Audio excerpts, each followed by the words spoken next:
Dan setelah 2 hari itu Yesus berangkat dari sana ke Galilea, sebab Yesus sendiri telah bersaksi bahwa seorang nabi tidak dihormati di negerinya sendiri. Maka setelah ia tiba di Galilea, orang-orang Galilea pun menyambut dia, karena mereka telah melihat segala sesuatu yang dikerjakannya di Yerusalem pada pesta itu, sebab mereka sendiri pun turut ke pesta itu. Yesus menyembuhkan anak pegawai istana. Maka Yesus kembali lagi ke Kana di Galilea, di mana ia membuat air menjadi anggur. Dan di Kapernaum ada seorang pegawai istana, anaknya sedang sakit.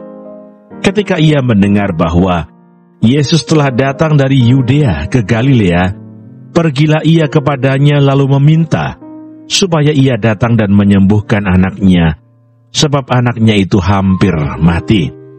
Maka kata Yesus kepadanya, "Jika kamu tidak melihat tanda dan mukjizat, kamu tidak percaya." Pegawai istana itu berkata kepadanya, "Tuhan, datanglah sebelum anakku mati." Kata Yesus kepadanya, "Pergilah, anakmu hidup." Orang itu percaya akan perkataan yang dikatakan Yesus kepadanya, lalu pergi. Ketika ia masih di tengah jalan, hamba-hambanya telah datang kepadanya dengan kabar bahwa anaknya hidup. Ia bertanya kepada mereka, "Pukul berapa anak itu mulai sembuh?" Jawab mereka, "Kemarin siang pukul 1 demamnya hilang." Maka teringatlah ayah itu, bahwa pada saat itulah Yesus berkata kepadanya, "Anakmu hidup." Lalu ia pun percaya, ia dan seluruh keluarganya. Dan itulah tanda kedua yang dibuat Yesus ketika ia pulang dari Yudea ke Galilea.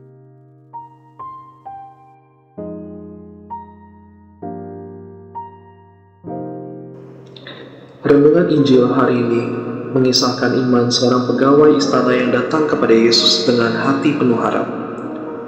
Meski Yesus sempat menegur kecenderungan orang-orang yang mencari tanda mukjizat, pegawai ini justru menunjukkan iman murni. Ia percaya sekalipun belum melihat.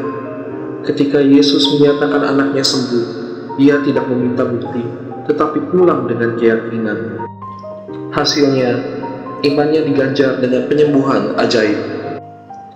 Kisah ini mengingatkan kita, iman sejati bukanlah syarat untuk memaksa Tuhan bertindak, tetapi penyerahan total akan kuasanya. Yesus tidak perlu hadir secara fisik di sisi anak itu. Firman-Nya saja cukup menyembuhkan. Begitu pula dalam hidup kita, Tuhan sering bekerja dalam cara yang tak terlihat, tetapi pasti.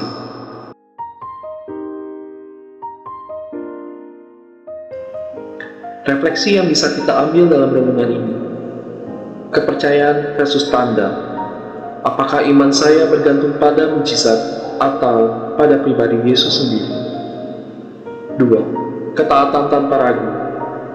Seperti pegawai itu yang langsung pulang, apakah saya siap menerima jawaban Tuhan meski tidak sesuai dengan ekspektasi?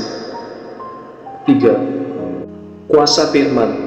Apakah saya percaya bahwa firman Tuhan memiliki kuasa mengubah situasi, sekalipun belum terlihat? Tindakan yang bisa kita lakukan. 1. Percaya dalam doa.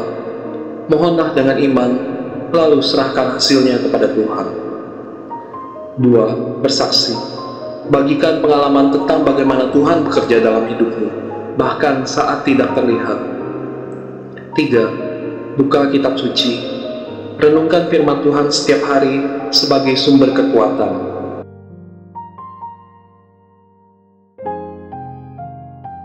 Mari kita berdoa. Tuhan Yesus, ajar aku untuk percaya seperti pegawai istana itu, tanpa harus melihat bukti terlebih dahulu. Ketika aku berdoa, kuatkan imanku untuk yakin bahwa Engkau mendengar dan bertindak dengan cara-Mu yang sempurna. Tolong aku untuk tidak meragukan kuasa-Mu, sekalipun jawaban-Mu tak terlihat. Terima kasih untuk penyertaan-Mu dalam setiap langkah hidupku. Amin.